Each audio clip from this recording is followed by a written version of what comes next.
Good morning. Good morning. Good Good morning. Good morning, morning. indeed. Feels like it's been Uh, a while.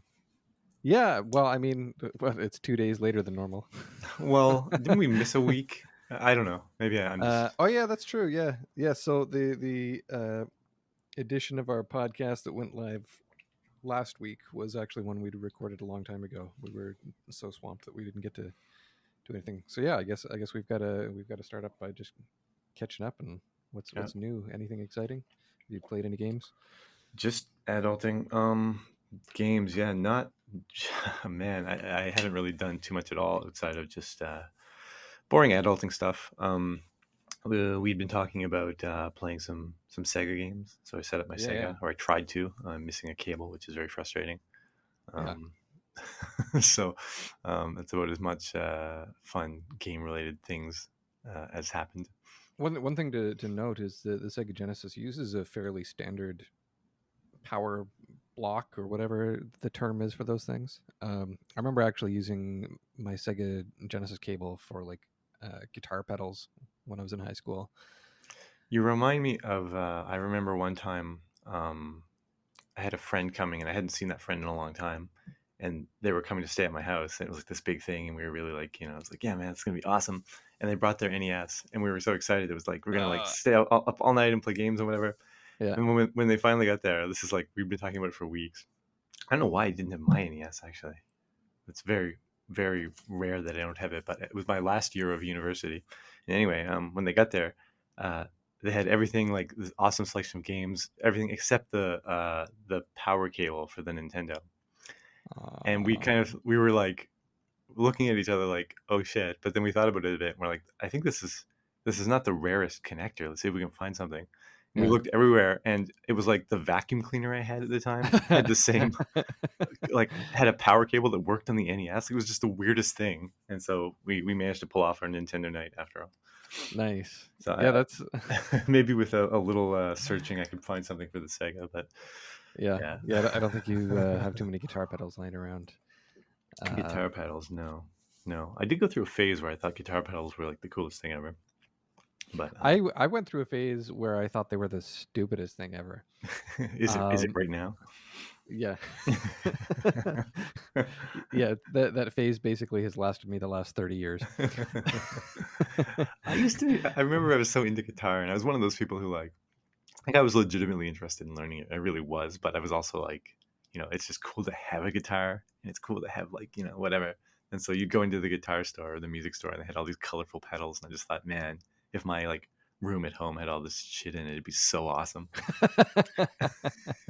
So like, I don't know, probably like the industrial designers or whatever at the company making the pedals. It's like, that's exactly what they were trying to accomplish, probably, right? Like, I don't know, a 15-year-old demographic thinks it's gonna be cool to own a guitar. Just look at this like fun color, Yeah, cool looking pedal thing. yeah. I uh, feel like as an adult, like maybe if you've got like a little bit of an engineering background or something, I can totally understand how it would be like exciting to make your own pedals. yeah, Because it's all like manipulating the signals and signals, stuff. right? Yeah, yeah. So I can see how there is interest in that. Like it's not too far off from the sort of non-linear animation type Hmm. stuff that I might do with Houdini or something. But Hmm. Hmm. for me, when I was a kid, it's like I couldn't afford much. Like I bought a fairly cheap guitar and a fairly cheap amp, and I didn't have any money left over. So eventually, I bought cables so I could plug my guitar into my amp. Um, This cables, man. um, but I never. I don't know. I always felt like the clean sound and the distortion sound were kind of enough for me, and I didn't feel the excitement that everyone else seemed to get for like wah wah pedals and stuff. Hmm. And Hmm. I totally get that there's like a variety of pedals. Like every distortion pedal is gonna bring some slightly unique flavor to it. But the people who would just like sit there with like delay pedals and stuff and just like hold their guitar up with one hand while they were crouched down on the stage messing around with the pedal getting like these like feedback sounds and stuff. I was just like, what are you doing? Just play something musical, man. I, I I appreciate what's the word? It seems like something like, I think there's certainly some application out there that's like maybe really cool, but then like Yeah, all the kiddies just doing it because whatever. Like, it's kind of one of those like things. it was like a thing Hendrix did. You mess around with the stuff. You rip your guitar strings off. You bash your guitar down, and I don't know, Yeah, stage presence, I guess. yeah, yeah, I yeah. I've always lacked the stage presence. I don't know, man. Grade 12 talent show. Oh Canada. Was that grade 12? Yeah, grade 12 was Oh Canada. Well, I think there was actually two shows in grade 12, so I don't remember. I know in grade 12 there was like a king and queen pageant or something like that, and I played Oh Canada for that. I was just like, I I, remember. I remember O Canada, and I remember Power Rangers. I do. yeah, Power Rangers was grade 11. Was it What okay? a what a ridiculous mess that was. I remember. I think I told you this because like it was like I know like you and another person friend we both had Mhm. were obviously the ones doing it, but like we doing the show. But I feel like myself and another couple friends were like really, and I'm not. We were eager to see you do it and egging you on, and Yeah, yeah, felt some responsibility, I guess, more so like I don't know the word is I guess like eager to kind of see what the reaction would be. Like that is that like a stupid like high school kid thing? I don't know. yeah, Anyway, probably. I just remember sitting there in the crowd and you guys are doing Power Rangers on stage and thinking, wow, this is like both the coolest and stupidest thing ever. And people must be just like, what the shit is going on? And the only reaction, I still remember like super tepid reaction from everyone. The only reaction I observed from anyone was like the two people in front of me kind of like leaned into each other. And one guy was like, didn't this song have words? That was it. I just remember being like, "Come on, that's it. It's the only thing you can think of to say." So I don't know what made me so resilient and wanting to follow through on that. it's a wicked song. Well, it was something like, so I mean, in grade 10 is when I got my guitar and I started playing it for the first time, and then within like I think 6 months or something, we had the talent show, and I decided to participate in that. And I was like really into Yngwie Malmsteen and like this like neoclassical guitar stuff. So considering I'd only been playing for 6 months, I like to think I came a pretty long distance in that time, and I went up and I played something that was like, um, I couldn't tell you the exact Bach pieces anymore, but there was like two Bach Hmm. pieces that I like merged together with like a clean sound, and then I switched into a distorted sound and basically was doing like scales. Hmm. Um, but I was doing them fast, and it was like one of the biggest rushes I've had in my whole life when I heard like the audience react to that and like people started cheering like as I'm doing this on stage. Yeah, Um, yeah. I mean, I'm serious. Like as a 37-year-old, that moment was still like a highlight of my life. Oh, I'll bet. I'll Um, bet.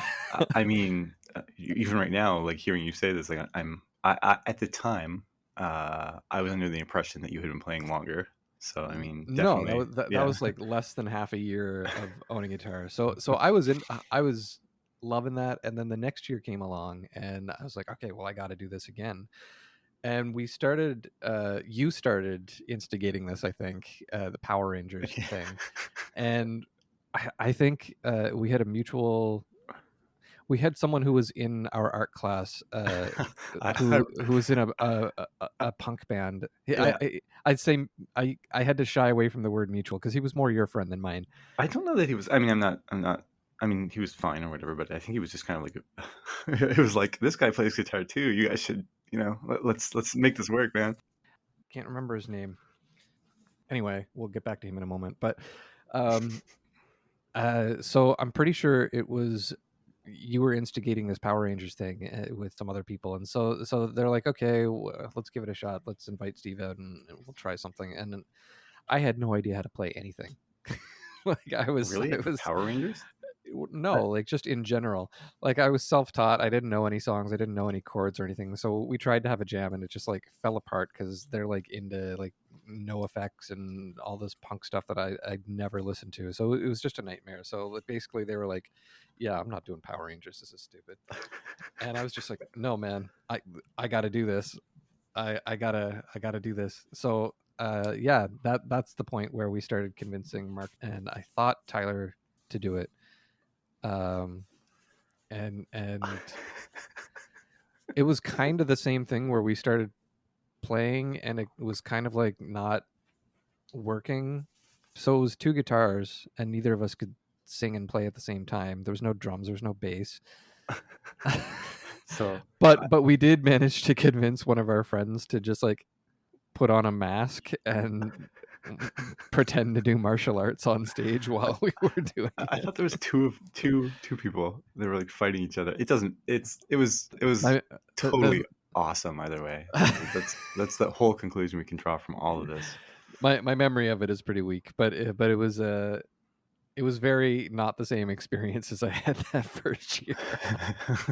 A little bit less roar from the crowd. No, Yeah, I'm yeah, pretty sure you played it with that. I don't think it was. I mean, there's this guy who sat beside me in art class, and all he ever talked about was his guitar, and he was obsessed with his guitar. And yeah, I remember we had one project where we had to build a diorama yeah. and like hang things, and I forget what I did. It was like Star Trek or something ridiculous. But for his diorama, he took apart his guitar and he just hung the different parts.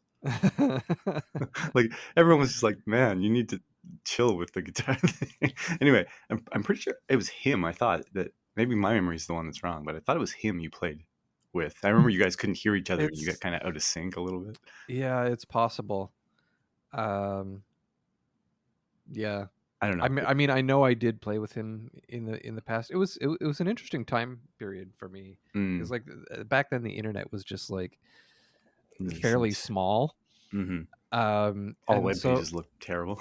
yeah, but I remember there was a forum at the time called guitar.com and you Yeah. could go there and there were people posting articles and but there was this forum on there and that was fantastic to me like having a place where I could go and talk to people and there was like one like that's where I kind of saw memes for the first time was like people sharing them on that website. And I remember that I ended up finding out that like Jared and a couple of other people from our school were on there and like we like kind of became friends in real life as we're talking about that. Like I Yeah. don't even remember how it, like I must have told one of my friends about one of my posts and then he knew that someone else was on there and so he was like talking about it to them and I don't know. It was a very That fun was, musical time for me back then. yeah, Um, I feel like when I mean, I don't. This probably isn't true, and it's probably because I had my own little small world back in the small town we grew up in. But like, I feel like when the internet was kind of newish, small, as you say, it's like it was more like a place to run away to, like subculture stuff.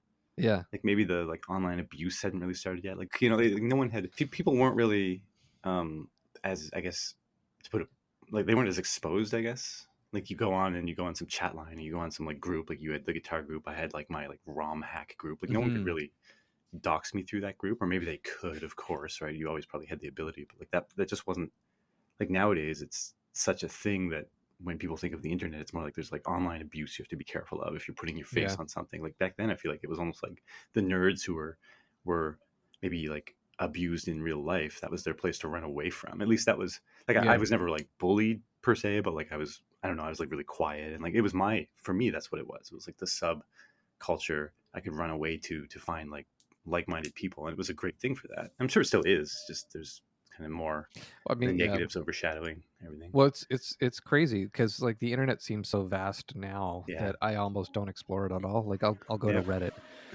and I'll go to Twitter and Facebook and that and YouTube and that's basically it. Like I don't spend a lot of time going to other places these days. yeah, Um, yeah. I get that. I almost it's kind of one of those things. It reminds me a little bit.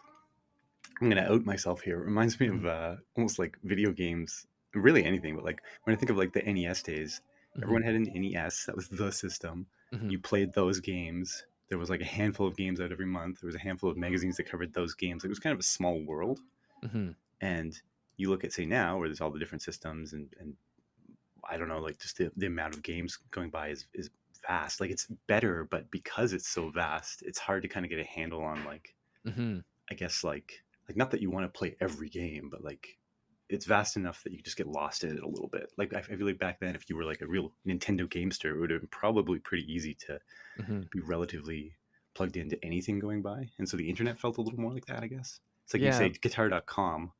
I mean, now if you tried to register Yeah, a yeah, domain name like that, like come on, there's going to be like a billion variations already out there, right? yeah, Obviously. yeah. Uh, Like, I mean, guitar.com's been bought and sold a few times, and mhm. I'm on the website right now. I don't know if they still have forums. I remember the forums were so problematic for them that they Yeah. were not. See, Because, like I said, that was like the meme place. Like, there was a miscellaneous thing. It was guitar.com, but we didn't talk about guitars at all. Like, we mhm. like, But um, that was your platform. Like that was the yeah, yeah. commonality between everyone that was That was there. my Reddit. Yeah, but it doesn't mean you need to sit there and talk about guitar. It's just like me with ROM hack. I mean, we talked about Yeah, everything, right?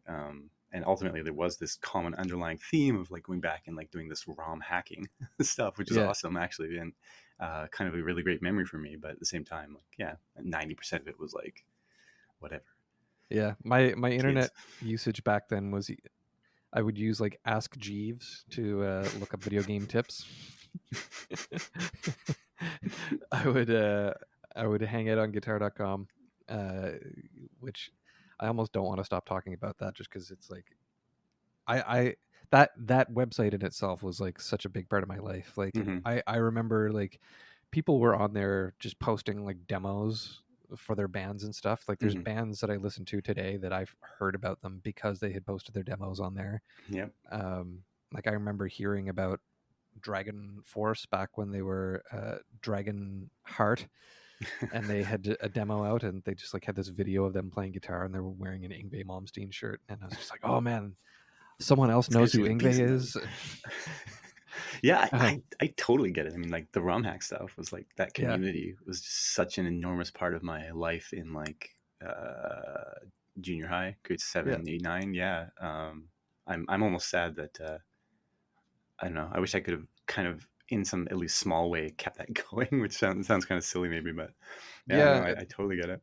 It's like to an extent, I try to use Twitter, I guess, Mm, and Reddit in that same way, but it doesn't feel nearly as personal anymore. Like there's just yeah, thousands and millions of people using these websites, so it's like really hard to have that same small community feeling. yep, totally. Um, the other thing that I used to use the internet for, so I first got the internet back in '99. We're like totally like age outing ourselves. Yeah, yeah, yeah. Well, that's the thing, right? Like I was in grade 9. It was a Christmas present from my family. We got the internet. Um, Uh-huh. what a great thing! Like imagine imagine getting something like that for your kid, for really yourself, and just Yeah. telling your kid it's the Christmas present. And that was, I mean, everyone likes to tell the joke about how it used to be on a phone line and stuff, but like Yeah. I think you really need to stress how yeah, how annoying it was. Yeah, like we had time limits for a while. I remember only being able to use the internet for X like hours of a week or something. And then like my when my parents well, yeah, it was probably a gift to me or after much begging, but Mhm. like my parents like upgraded the plan so we got like eventually you got to like infinite hours on the internet. Wow, but like until then it was like we had the 1 hour a week, and then now it's like Oh, 5 hours a week. Like I went through that, and it was I like, wonder if they just told you there was a time limit. oh, there was a time limit. I remember there Oh, was was something there? like you would they had like the little applet. I forget Simpatico or something. Yeah, I use Does that sound Simpatico. familiar? Yeah, and like you'd join, and it would start a timer, and it would start like flickering when it was close to time. Oh, Like maybe you I guys went right for the good plan. I don't know. yeah, I guess we just went straight for the good one. The thing that was annoying for me is that it's using your phone line to do this. It has to go into a modem. There was this weird dial-up sound whenever you're Hmm. doing it. But I remember, so I got the internet in 1999, and before halfway through January, I didn't really know what to do with the internet, right? You're like Like bored of there it wasn't a already. whole lot on there.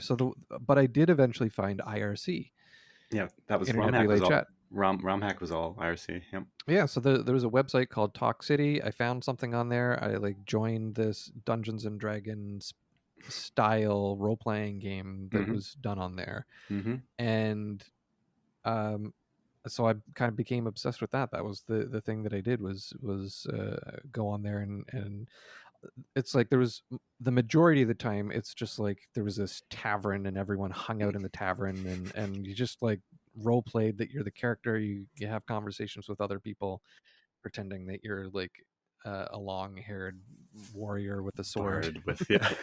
No, yeah, that stuff was awesome. Like I almost think that's still fun, right? Like maybe like do those communities still exist? They must, they even if they're they quite they do, quite but they're not as they're mainstream yeah, they're pretty nerd small. culture as they were. and Yeah, and it's, it's impossible as an adult to dedicate time to that, like, or at least for me, like, for us maybe, for yeah, some people, yeah.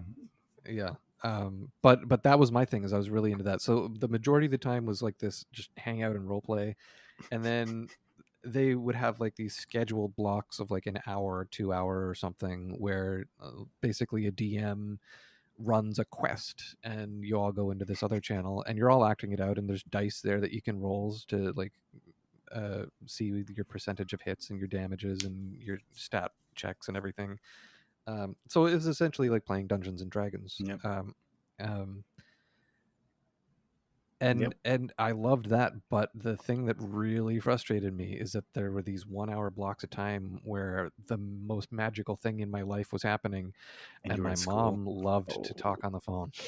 Oh. And the amount of times that she would pick up the phone and I start hearing her dialing stuff on the modem, and then it hangs up my internet, and she's like, "Okay, Steven, you've been on there enough. It's time to." God, Ah. killer, killer, killer. Oh, I feel for you, man.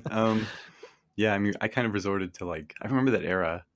I was staying up till like in summer vacations and stuff, just like Yeah, till 4 or 5 a.m. every single day.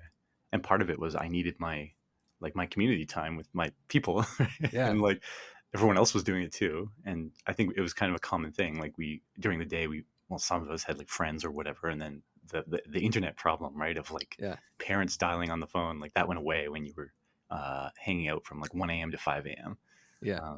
And that was kind of our solution to that. It's that, man, that's so like everyone has that memory, everyone our age, and it's like this tiny sliver of time that the internet was actually like that, right? Yeah, like it was interesting. Like I really got into IRC, and it Yeah, was funny me because too. like I had an older brother, so he went to college and he's using like MIRC, and the place he goes to, like he went to college in Halifax, so like the thing that he hung out in was the Halifax channel for MIRC. Weird. Whereas It's like where local people. Like, yeah, like he's go just talk to like them. I don't know.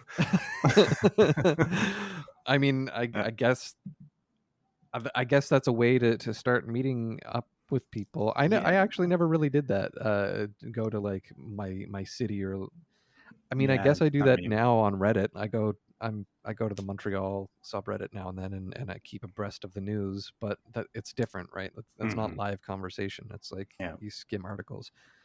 yeah, But yeah. so he was into that, and then I was like, Talk City. I'm doing my role playing game. I got really into that. Um, I remember I think I think my grandfather died or something, and my parents went away for the weekend to go and to help my grandmother out with that, and I had like school papers I needed to do and stuff, so I stayed back, and I Didn't do the I papers. well, I did do the paper, but it wasn't just one night that I had, so I did the paper in one night, and then the other nights, like I was pulling all nighters doing role playing on IRC. Yeah, and why Like, not? You're young. It's fun, man. I don't know. It's a story now, but I those times were kind of great. I mean, it's such a low key, like activity or whatever. But I really enjoyed that kind of so, thing quite a bit back then. so what's interesting is like I go by like Allegro online, right? Like Hmm. that's on Switch, PlayStation, everything. It's some Hmm. variation of Allegro, and that was the weekend that I created that persona. Yeah.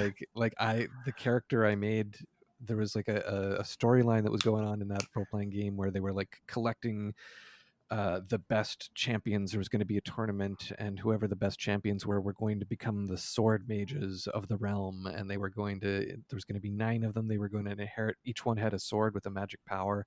And I was like, man, I really want, there's this one sword that's based around like magic of time and speed. And I want to have like this really quick character that is just like this. sword mage, amazing character.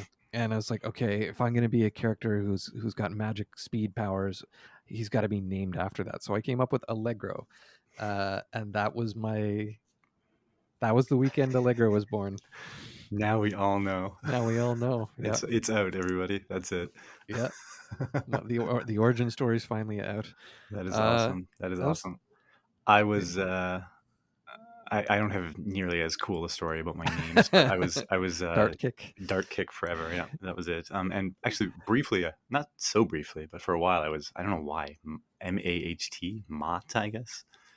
Um, it was way less cool. I think I had a cousin who was like 3 at the time and couldn't say my name right, and in my infinite creativity, when it came time to put a name on myself on the internet, I was like, oh, I'll put that, and that was how I interpreted her pronunciation. That was about it for that. Dart Kick was just kind of spun off of nothing, I guess. um, yeah, that's really funny, actually. Honestly, that's a like. I feel like this is one of those generational divide things, like where our parents are just maybe eye rolling. Some of them may not be. I don't know, but like when you came up with your moniker, like that Yeah, yeah. moment, this kind of thing is like important to some for sure. I think that's Well, fun. it's interesting. I don't know that my parents ever do that. Like they're the type of boring people who like their email address is their name at thesurfaceprovider.com, right? Yeah. um, um, it's funny though, like because you have to create these names for accounts and stuff. Like my kid sees that I've got Allegro on all my stuff, and so he wanted to make an account for himself, and so he's now got an account for PlayStation and for Switch, and he's got the same name on both of them, and it's a name he came up with. And Yeah. And maybe in 20 years when he's doing his own podcast, he'll be yeah, like, so this name I came up with, man. well, I mean, he came up with it when he was like 5, right? Like Yeah. I it'll be funny if he If he ends up being sticks with like it. 30 years old and he sticks with it, and then someone's like, so where did this come from? And he's just like, man, I don't even know. It's been my whole life. I've just Yeah. been doing Well, I mean, that's the difference. Another difference between maybe us and our kids' generations is just the presence of the internet from day one. I think is a Yeah, big, big change in many, many ways. I wanted to tell yeah. one stupid internet story. It's kind of tangentially related, I guess. And again, I'm outing myself majorly in terms of age, but like I remember in like the late 90s, early 2000s, when the internet was still, like you say, small, if you will, and kind of this Yeah. nascent thing. Um, the like now we use Google and everyone says Mhm. Google, like go Google that. But at the time it was like there was a Yeah. bunch of different search engines and they're kind of like fighting each other. I remember it was almost like, at least in the circle I hung out with, like the cool people use whatever search engine and Ask like Jeeves. yeah, well, for me I used Alta Vista. I don't know Yeah, why. Just yeah, it was like there was also what else? Web crawler, all these things. yeah. I remember in I think it was grade 11, so 2001, I got paired with uh so I mean I was like super nerdy. I was in this project and I got paired with like one of the like popular girls. Mhm. Of course at the time I was like, whoa. But she was probably like, oh my god, this geek, I'm gonna make him do the whole project. Anyway, we had some thing where we had to like search the internet for something. I remember she sat down at the computer and she typed www.google.com, and I was like, what's What? this? And she's like, it's Google. It's this. It's my search engine I'm gonna use. And it had like the colorful letters or something.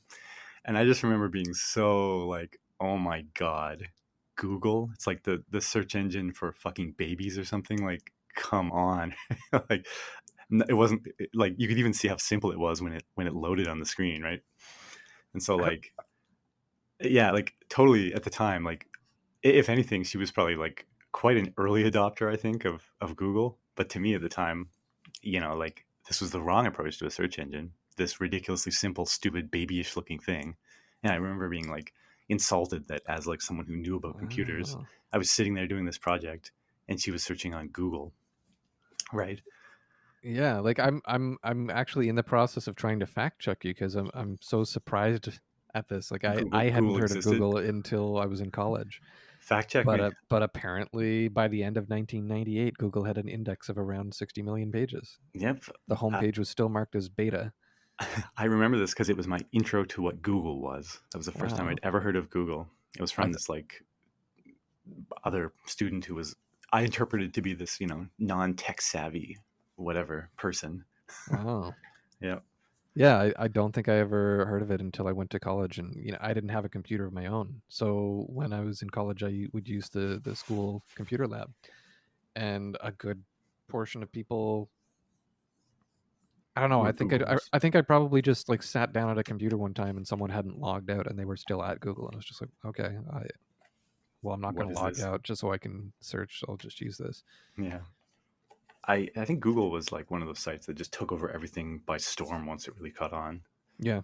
I mean, it's such a smart thing when you think of it like at that point in time, like a search engine. Even today, of course, it's kind of everyone's first step to anything. So Hmm. get your company up and running and insert yourself right there, and dollars be coming, right? Yeah. Yep.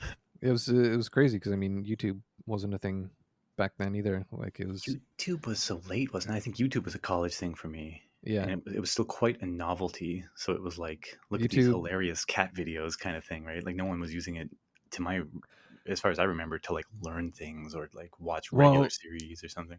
it was a big thing for us at animation school because like my wife, she graduated in 2005, Hmm. and so YouTube was founded in February of 2005, right? Right. Like at that point in time, when you were applying for a job in the animation industry, you submitted a demo reel, and it was DVDs still weren't really that big for that. Hmm. So there was a expectation that you were submitting your demo reel to companies in the mail with VHS. Wow, really? Yeah, Man. like I Man. remember applying to a company called Dan Kretsch Productions in Toronto, and they wanted a A VHS. VHS. So I did that, and then like a year later, YouTube exists, and it starts. Okay, well, why am I sending Physical. VHS through the mail? Like this is so expensive. I have to buy the VHS. I have to manually make each copy. I have to pay for the postage. Why aren't we Yeah. using something like this? And so I remember putting my demo reel on there, and I remember, Sending links to it and stuff. yeah, like it's getting like 5,000 likes on it and stuff because I guess it was still a very early time for the website and stuff, but it was not long after that like DVD started being acceptable instead of VHS. People were like, okay, Let's we'll shape all up a little accept bit. that. But I Yeah. I remember there was this weird point in time where it's like some companies were okay with you applying with a link to a YouTube. Some people were fine with it being DVD, and others still insisted on VHS. And so that became a thing to me. It was like, okay, well, I'm not applying with VHS anymore. So these companies are now blacklisted. That's Um, funny. That's funny. Yeah, I maybe someone else would tell it a different way. I just remember YouTube being fully just a novelty, like the new TV, right? Like it's yeah. nowadays when I think of how I use YouTube, it's almost exclusively, I shouldn't say exclusively, but like largely like I don't know, learning stuff or learning Hmm. resources or like I don't know, I guess like news. Like I don't spend time on it watching stupid cat videos or whatever, right? Whereas like when it first came out, it was like wow, and like Nintendo Nerd and like that kind of like Yeah, early yeah, yeah. web show thing was starting up. Um, What was it? Lonely Girl? I don't remember what else was there. Um, uh, Peter Lonely. Chow felt like an early one for me. Yeah, there was the first web series, I guess, on YouTube was June 16th, 2006 to August 1st, 2008. Lonely Girl 15. What was that Uh, all about? I don't remember that one. Lonely Girl 15 focuses on the life of a teenage girl named Bree, played by a 19-year-old, and it was like she was like the first vlogger, basically. Wow, that's something. Like it wasn't even real vlog, it was all made up, but Yeah. because of that people were kind of like hooked and wanting to see like what's she going to be up to next. And that was like the start where it then went on to like Jenna the, Marbles and other people, the first reality show the Chocolate Rain by one guy. person. Yeah, yeah. Crazy times. I was never super into basically anything remotely mainstream, but I Yeah. guess I found myself liking the like kind of like within the subcultures mainstream stuff. I mean, Hmm. like Nintendo Nerd is kind of an example of that, but like more so that kind of Yeah, content yeah, was my dig back in the day. yeah. It was an interesting time where like basically everyone that was in that scene was like an entrepreneur who's just like figuring stuff out on their own, and they hadn't yet developed the whole YouTube announcer voice that everyone puts on, and with like hit that bell button and Oh God! If you like my content, please like like it and subscribe. smash that subscribe and Yeah, slap that yeah, bell. yeah, yeah. Well, I mean, it's funny. Like, I have always, I mean, less so recently, but I'd always watched like Nintendo Nerd and stuff. And you watch how it is now compared to the very old episodes. Yeah. And now, I mean, I guess like if you talk to a lot of YouTube content creator people, it's like they've changed. They keep changing how the monetization stuff works. It's like Hmm. kind of screwing It's some all about people. merch now. Well, it's interesting. I mean, in the Nintendo Nerd case, it's funny because like I don't actually know a ton of the details, but like just the nature of so like they went back and they changed all the thumbnails because apparently like there's research that shows it does better if it's like very clear. I forget, like basically they put his face very clearly on each thumbnail because they Hmm. didn't do that before. So last point, there's you could Yep. probably dive into this uh, topic a bunch, but I guess they demonetized any videos that have Right, like right, right. bad language in the first 30 seconds. Yeah. And I mean, I'm sure there's other things outside of Nintendo Nerd, but specifically for that one, like that was his whole spiel was like acting crazy and Yeah. swearing a lot and whatever. He has a series called "You Know What's Bullshit," and Yeah. the opening of every episode was "You know what's bullshit," and then you go into something. It's not my favorite series, whatever. Yeah. Man, the vacuum noise. It's going to be off honky podcast. I'm sorry, but can you hear that? Well, no, not right now. Oh, I could before you close the door. it It's very very subtly there. I can hear cool. it All when right. I focus on it. All right, cool. Well, maybe I'll just do my usual not shutting up thing and talk over the whole thing. Yeah. Um, and then my mind blinks out. Yes. So they actually changed it. So it's now it's not it's bullshit. It's it's BS. Yeah. Yeah. And it's so stupid. They do that because YouTube like demonetizes the video on them. And so Yeah. like just all these weird changes. Like I guess all of this, the whole point I wanted to make is just like in those early days of the internet, like a lot of sites didn't even know what they were doing yet. They were just kind of getting it right. And I almost find it more fun because there was more like Wild West content, I guess. You think of Yeah. YouTube, people were just making content. Yeah. Now every goddamn video, people are begging for subscribers, begging for this. There's like all the like affiliate things. Like I get it, right? Yeah. Who am I to say anything? This is free for me, so I Yeah. can't Yeah. complain. Yeah. But it's just the how it was versus how it is when Yeah. you make that comparison. It's like, yeah, I kind of miss those those Wild Westy Yeah. days.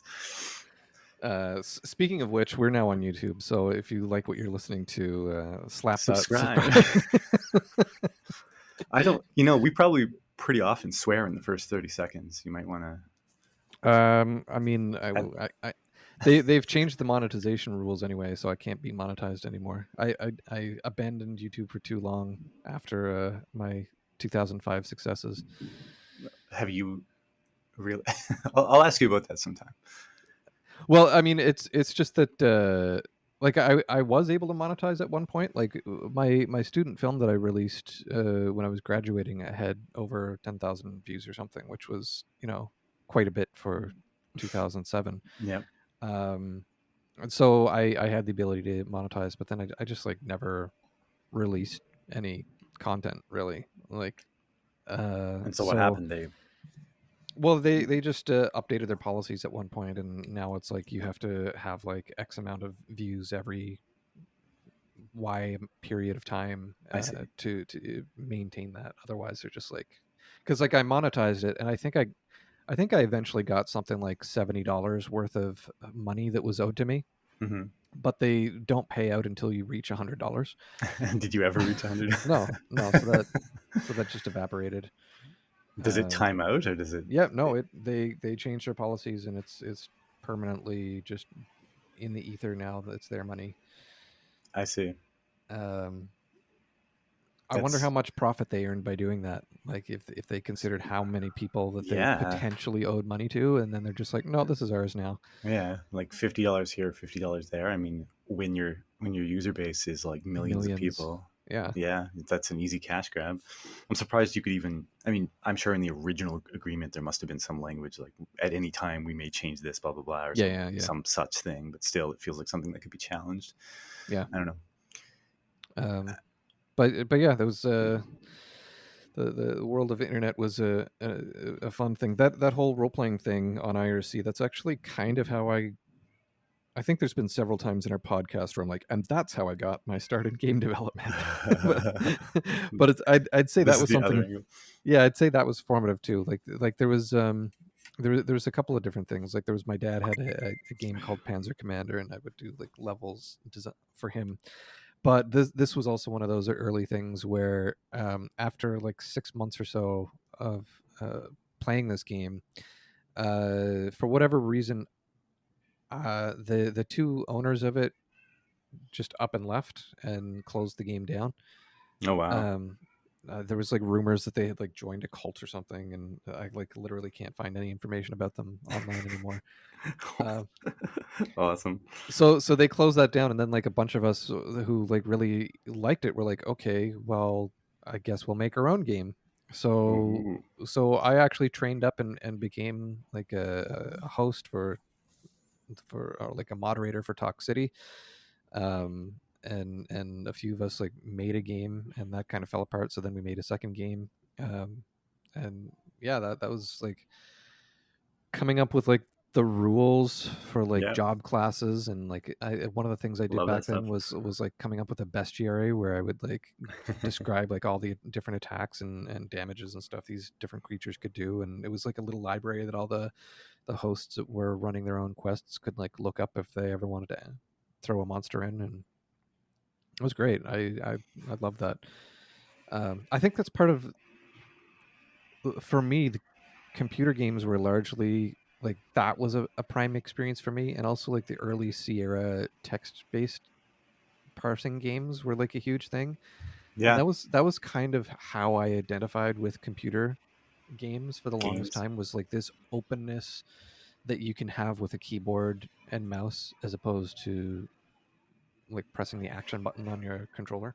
Yeah, I I I'm not taking away from all of the advancements in like UI and game interfaces and stuff, but again, I think there's something very fun about like when things were a little more wild westy. Like every game would Hmm. come out and it would have kind of its own like control scheme. They were always just trying different things, and the result was you got all these games that like controlled poorly or had ridiculous interfaces, or like some were like too text heavy and some were kind of this cool, well done balance and whatnot.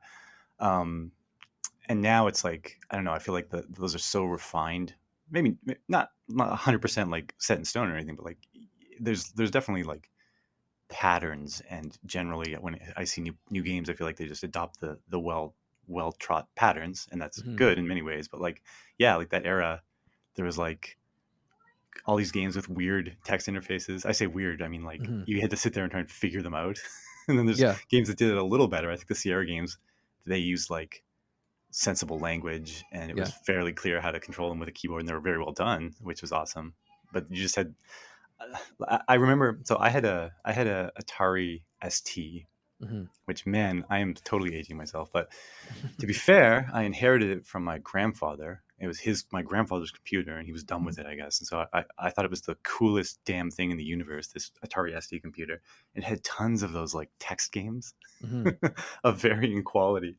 And there was one I really liked called Mind Shadow. I don't know if you've heard of it. No. It's, I I'm mean, I'm assuming you're referring to like a mod or something, or no, it's like a Deja Vu, okay. Shadowgate, King's Questy Right, kind of right, right. thing. That kind of game. And I mean, it's minor for sure, but it's I mean, it has its own Wikipedia article, which I saw yesterday. Right. But anyway, that was like, of all the games I played in my youth, that one was by far the one that just like kind of like jolted me into another world, if you will. Like I felt so Hmm. immersed into what was going on, and you had to go and figure out, like, you woke up on a deserted island or something, and you had to like gather these things and figure out what to do. And like 2/3 of the game was figuring out what the hell you were supposed to type to Yeah, like yeah, yeah. make the character do the things you want. And sometimes it's Yeah. like maybe you're on the screen and you have to, I don't know, put a log into a hole or something. No Yeah. matter what fucking thing you try, he won't do it. Yeah. And like eventually you figure it out. And you were right the whole time. What you Yeah. were trying to do was exactly the right thing. And just the people who programmed the game, I guess, had a different like standard way they would say that thing to do. Yeah. Right? It's like you had to say drop it in the hole or something, right? I don't know. Yeah. Instead of King's put it in Quest the was, hole. yeah. King's Quest, I found Sierra in general were a little more polished and better about that. Yeah. That that's completely what the magic was for me of going into IRC, because it like took away that whole barrier of the text parsing engine and replaced it with a human who was Hmm. smart enough to know what you meant, even if you had typos, Hmm. um, Hmm. or they could like just they like one thing that would happen is like we're all like role playing in this main room, but like if the host ever had like a question or something, they would just like send you a DM and ask you for clarification, and it like didn't disrupt Yep. the Yep. flow of everything. But then you could Yep. like, man, it was it was great. I mean, that's totally the benefit of the tabletop D and Yeah. D style games. Anyways, like I never really got into those. I did play Call of Cthulhu once. Uh-huh, uh-huh. I hope I'm not destroying the world by speaking that name aloud, um, uh, but yeah, that's I guess totally the magic of that. But having grown up in like this small town that we were in, Uh-huh. there wasn't a whole lot of other people that I knew that were playing that game. That was my problem. I was super interested, and there just wasn't really a community for me, or at least maybe there was, but I wasn't aware of it, I Yeah. guess. Yeah, I was gonna say, I kind of, I also found the same thing. Like when you're playing that kind of game on IRC or something, it's like I was always into computers, but I was just into that kind of thing too, Mm. and so like it felt like the computer was helping you have that experience really well. Hmm. And I noticed something interesting too. These two worlds kind of coming together a little bit. What you're talking about, because when bots were new to me, Hmm. the idea of like making a bot and having this bot sit there in the chat room Yeah. or in the IRC channel or whatever, and like respond to questions when pinged and stuff, to me was like, I don't know, so cool at the time, Yeah. right? Like junior high. And we got into writing bots, and then we got into like we actually made basically like these role playing type games out of bots. You could go Right. to a channel where it's nothing but bots, and it's just a game you made, and you would just type things in the bot. It would be like the Zork type game, go left, go Nice. right. Like we literally just made it on a channel, right? And to me, that was the first instance of like us making games on the internet, kind of, right? Like of course, I Wow. when I was first programming, it was like I make those games on my computer, and I was so proud of myself.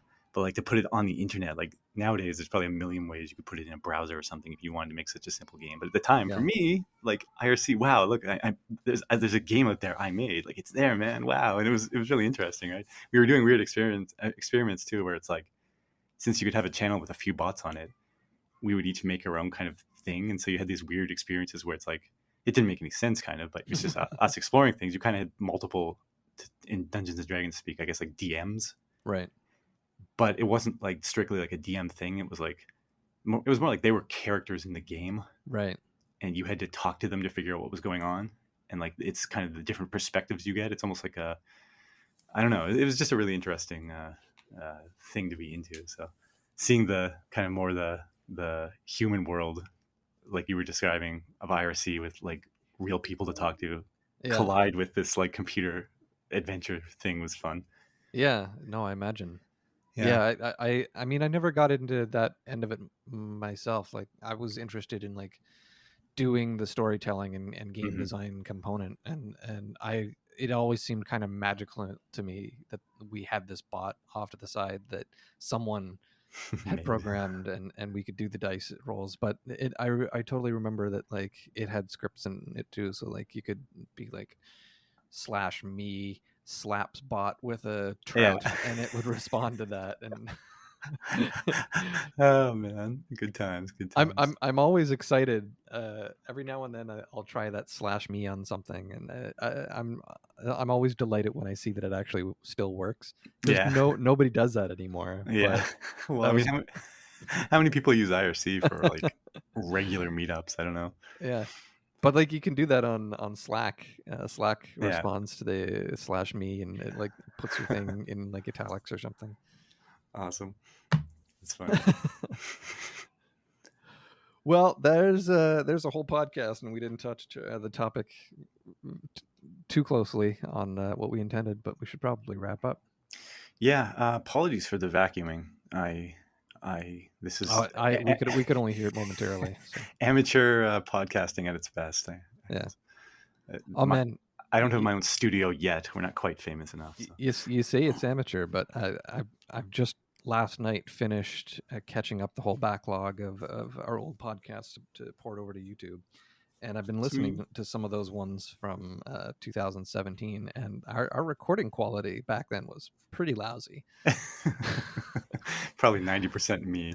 I remember No, like, it's oh really? surprising. Like you actually got on track faster than I did. Uh, I remember you would always message me afterwards and be like, what are you using? And like you kind of coached me up in the first few episodes, like just even yeah, how to get like the right mic and stuff. I mean, for me in the early days, it was like super hammy. yeah, And not, yeah, I guess it probably still is, but yeah. No, it's sounding on both of our ends heaps better than it used to. But right. Iteration, man. yeah, We're on so season 2. Technically, how long was season 0? How many episodes was that? 11 episodes. Oh, wow. Okay. I, So yeah. I think this here is our 54th episode. Nice. Nice. So it's I feel like a real series now. yeah, we've got more than one episode a week if you wanted to listen to one a week for a year. Yeah, that's I mean, we've been doing it for 4 years, I guess, on and off, significant off period, but that's Yeah. still fairly, good numbers, maybe. I don't know, whatever. Yep. Cool. All right. Anyway, Well, maybe next yeah, time we could talk about computer games. yeah, we should definitely do that. Yeah, yeah. All right then. Well, until next time, brother. All right, Mon. Take care.